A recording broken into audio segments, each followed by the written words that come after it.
এই সেগমেন্টে আমরা কোরআনিক পাজল অংশে বড় স্ক্রিনে একটি ভিডিও দেখব। সে ভিডিও হতে পারে কোনো বিজ্ঞান অথবা কোনো হিস্টোরিক্যাল ইভেন্টকে কেন্দ্র করে। আপনাকে বলতে হবে যে ওই ভিডিওটি কোরআনের সরাসরি কোন আয়াত এর প্রতি রেফার করে, সেটাকে ডায়াগনোসিস করে সেই আয়াতের প্রেক্ষাপটে ওই ভিডিওর ব্যাখ্যা আপনাকে দিতে হবে ইনশাআল্লাহ। চলুন আমরা ভিডিওটি দেখি।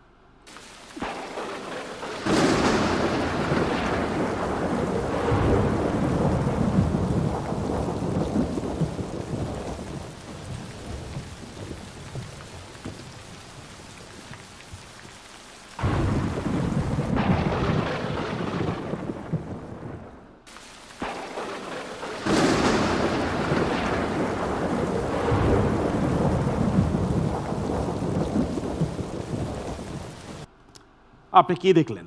জি, এই বিষয়ে কোরআনে বেশ কয়েকটা আয়াত আসছে।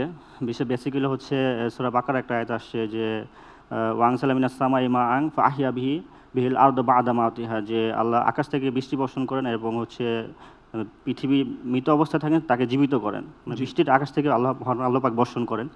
এছাড়া হচ্ছে সূরা মুমিনুনের 18 নম্বর আয়াত আসছে।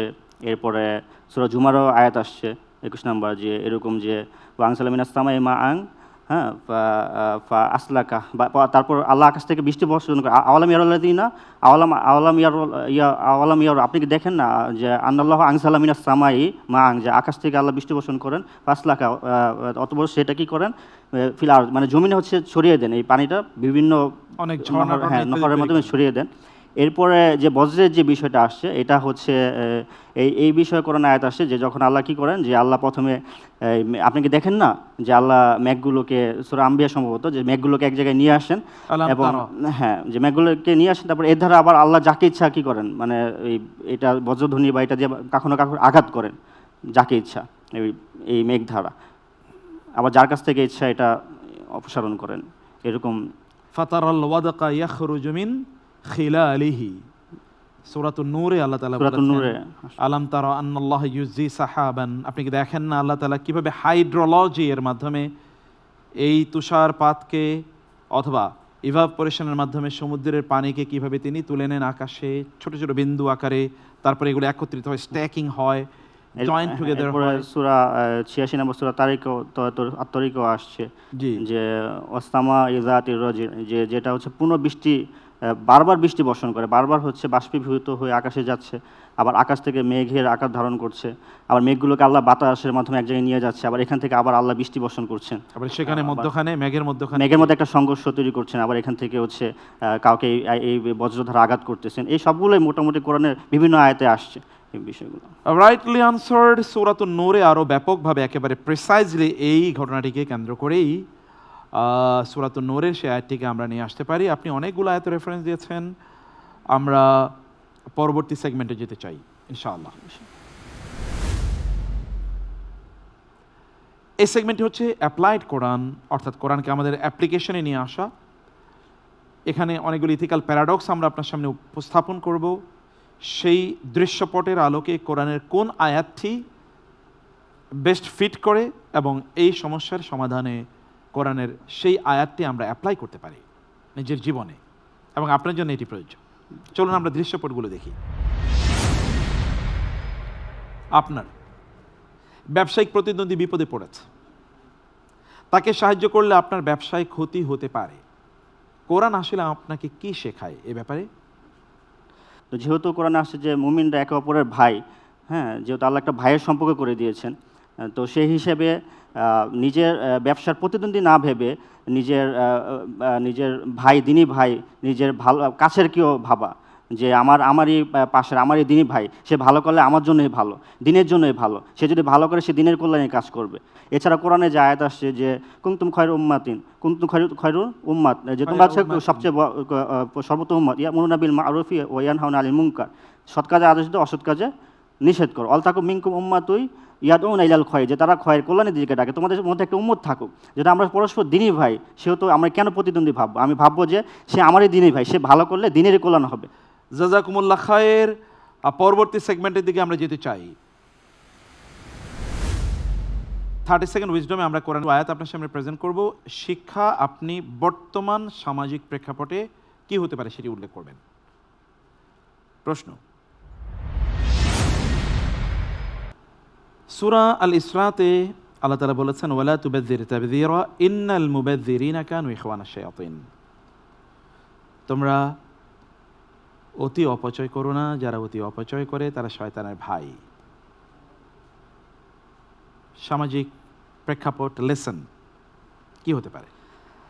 এটা শুধু হচ্ছে সূরা যে আয়াতটা বললেন যে বনী ইসরাইল, হ্যাঁ, সূরা বনী ইসরাইল বা বনী ইসরা ইসরাইলের যে আয়াতটা, তো এই আয়াতেই শুধু আসে না, এই কথাটা মহান আল্লাহ পাক সূরা ফুরকানও বলেছেন যে তারা হচ্ছে কার্পণ্য করে না, মানে ব্যয়ের ক্ষেত্রে অপব্যয় করে না, আবার হচ্ছে কার্পণ্য করে না, তারা মধ্যম পন্থা অবলম্বন করে। ওয়া কানা বাইনা যালিকা কওয়ামা। হ্যাঁ, মধ্যম পন্থা অবলম্বন করে।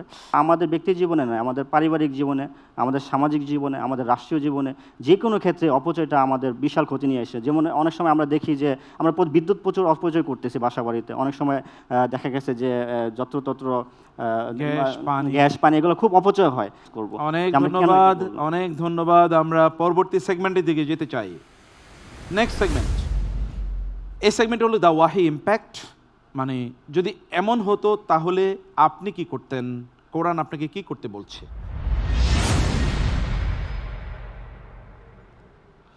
জেনেটিক ইঞ্জিনিয়ারিং এর মাধ্যমে মানুষ ডিজাইনার বেবি বা স্রষ্টার সৃষ্টির পরিবর্তন ঘটাতে চাইছে। সূরা নিসায়ের 119 নম্বর আয়াতে শয়তানের যে চ্যালেঞ্জ আছে তা এখানে কিভাবে প্রাসঙ্গিক। এই কোরআনের যে আয়াতটা, এই আয়াত থেকে যে কোনো বিকৃতি হতে পারে, যেটা প্রাকৃতিক জিনিস। আমরা তো প্রাকৃতিক ন্যাচারাল মানুষ, তা আমাদের মধ্যে যখন অঙ্গ কেটে ফেলে বা দেখা গেছে কোনো বিকৃতি করতেছে, দেখা গেছে দাঁত লাগাচ্ছে এক্সট্রা বা এরকম কিছু করতেছে যেটা হচ্ছে মানানসই না, কান কাটতেছে, ট্যাটু করতেছে, এই যে বিকৃতি করতেছে, এই সৃষ্টির বিকৃতি, এক্ষেত্রে আল্লাহ চরমভাবে নিষেধ করেছেন, যেটা হচ্ছে একদম শয়তানের একদম গহীত একটা কাজ, যেটা হচ্ছে মানুষকে জাহান্নামের দিকে নিয়ে যায়। এক্ষেত্রে আমাদের অবশ্যই যেমন LGBTQ যেটা বলা হয়েছে যে সমকামী, এরাও বিকৃত আচরণ করতেছে, যার কারণে লূত আলাইহিস সালামের জাতিকেও কিন্তু ধ্বংস করে দিয়েছেন। অতএব আমরা যদি অঙ্গের কোনো ধরনের বিকৃতি সাধন করি তাহলে মূলত এটা শয়তানেরই কাজ। র্যাপিড রাউন্ডে যেতে চাই, সেখানে আমরা আপনার প্রশ্নগুলো দেখে নেব। Rapid section. প্রশ্ন, কিয়ামতের প্রাক্কালে প্রবল কম্পনে পৃথিবী প্রকম্পিত হলে মানুষ কয় ভাগে বিভক্ত হবে? অপশনস: ক 3 ভাগে, খ 2 ভাগে, গ 4 ভাগে এবং ঘ 5 ভাগে। ক 3 ভাগে। 3 ভাগে কোথায় আছে? যে এটা আসছে সূরা ওয়াকিয়াতে। সূরাতুল ওয়াকিয়াতে রাইট আনসার। মানুষ 3 ভাগে বিভক্ত হয়ে যাবে যখন সারা পৃথিবীতে ভূমিকম্প হবে।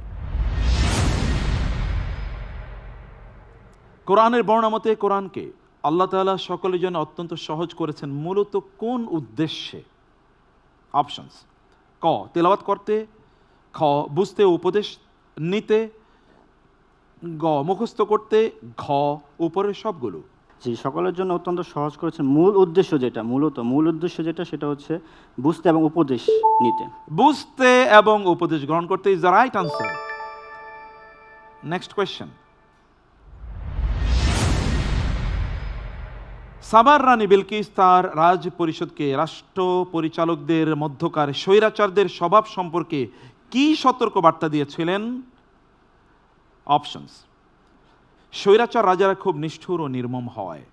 খ স্বৈরাচার রাজারা যেখানে যায় বিধ্বস্ত করে দেয়। গ স্বৈরাচার রাজারা মানুষকে হত্যা করে। ঘ স্বৈরাচার রাজারা কেবল আনন্দ ফুর্তি নিয়ে ব্যস্ত থাকে। যে আমি উত্তর হিসেবে বেছে নিচ্ছি খ, স্বৈরাচার রাজারা যেখানে যায় সব বিধ্বস্ত করে দেয়, সব ধ্বংস করে দেয়। Right answer. Next question, Sulaiman আলাইহিস সালাম এর সেই হুদহুদ পাখিটিকে কেন তিনি কঠোর শাস্তি দিতে চেয়েছিলেন? অপশনস: ক সে উঠতে অক্ষম ছিল তাই, খ সে যথাযথ খবর দিতে পারেনি তাই, গ ভুল সংবাদ দিয়েছিল বলে, এবং ঘ বিনা অনুমতিতে অনুপস্থিত ছিল বলে। যে আমি উত্তর হিসেবে বেছে নিচ্ছি ঘ, বিনা অনুমতিতে অনুপস্থিত ছিল বলে। বিনা অনুমতিতে অনুপস্থিত ছিল বলে রাইট আনসার। লাস্ট কোয়েশ্চেন, কোন আমল বা গুণ থাকলে আল্লাহ তাআলা সত্য মিথ্যার মাঝে পার্থক্য করার শক্তি অর্থাৎ ফুরকান দান করবেন? অপশনস: তাকওয়া বা আল্লাহ ভীতি অর্জন করলে, খ অধিক পরিমাণে নফল ইবাদত করলে, গ সবসময় রবের উপর তাওয়াক্কুল করলে, ঘ আল্লাহ রাস্তায় জানমাল দিয়ে জিহাদ করলে। আলহামদুলিল্লাহ, আমি উত্তর হিসেবে বেছে নিচ্ছি ক, তাকওয়া বা আল্লাহ ভীতি অর্জন করলে। ওয়ামান ইয়াত্তাকিল্লাহ ইয়াজআল লাহু ফুরকানা, রাইট আনসার, মাশাআল্লাহ। কেউ যদি তাকওয়া অবলম্বন করে আল্লাহ তাআলা তাকে এমন শক্তি দেবেন সে বুঝবে কোনটা সত্য কোনটা মিথ্যা। আমরা যাব বিচারিক প্যানেলে মন্তব্য শোনার জন্য। ডক্টর সাইফুল ইসলাম রফিক। মাশাআল্লাহ, খুবই চমৎকার যে সাধারণ শিক্ষা শিক্ষিত হয়ে রাসমান বিন আব্দুর রহমান কোরআন হিফজ করা শুরু করেছে, কোরআন নিয়ে গবেষণা শুরু করেছে, কোরআন থেকে অনেক গভীরে চলে গিয়েছে। এই জন্য রাসমানকে আন্তরিকভাবে মোবারকবাদ জানাচ্ছি। ডক্টর মুহাদ্দিস মাহমুদুল হাসান। মাশাআল্লাহ, রাসমানের এক্সপ্লেনগুলো শুনছিলাম, আলহামদুলিল্লাহ। আমরা বুঝতে পারছি কোরআনে কারিমের টেক্সটের ব্যাপারে কিছুটা হয়তো একটু নিজের ভিতরে ভীতি আছে। ইনশাল্লাহ আপনি স্টাডি করেন, আপনি যেহেতু কোরআনে কারিমের হেফজ করছেন, আমরা আশাবাদী আপনিও অনেক বড় একজন দায়ী হবেন ইনশাআল্লাহ তাআলা। আল্লাহ তাআলা সেই তৌফিক দান করুন। মোহতারাম আখতার ফারুক। আলহামদুলিল্লাহ, রাসমানের জবাবগুলো অত্যন্ত চমৎকার ছিল। তো আমি মনে করছি সে যদি আরও স্টাডি করে কোরআনের আয়াতগুলো স্মরণ করার ক্ষেত্রে, বিশেষ করে রিলেট করার ক্ষেত্রে, তাহলে আর সামনে আরও বেশি ভালো করবে আশা করছি। সবচেয়ে গুরুত্বপূর্ণ অতিথি হিসেবে আমাদের সাথে আছেন ইসলামী আরবি বিশ্ববিদ্যালয়ের সম্মানিত vice chancellor professor doctor Shamsul Alam. আপনার মন্তব্য শুনবো। মাশাআল্লাহ, আমি খুব জমজমাট একটা প্রতিযোগিতা উপভোগ করলাম এবং এই প্রতিযোগিতা না থাকলে আমি খুব মিস করতাম। এবং আমার মনে হয় যেন এই প্রতিযোগিতার মাধ্যমে বেশ কিছু জিনিয়াস বেরিয়ে আসলো আমাদের মধ্যে। আলহামদুলিল্লাহ, মানে এটা আমি কল্পনা করতে পারি না। এবং বাংলাদেশে আমার মনে হয় কোরআনকে নিয়ে এরকম জিনিয়াস মানে খুঁজে বের করার এই প্রতিযোগিতা আমার মনে হয় প্রথম। জি, একেবারে। এবং আপনি এটার মানে অনুঘটক।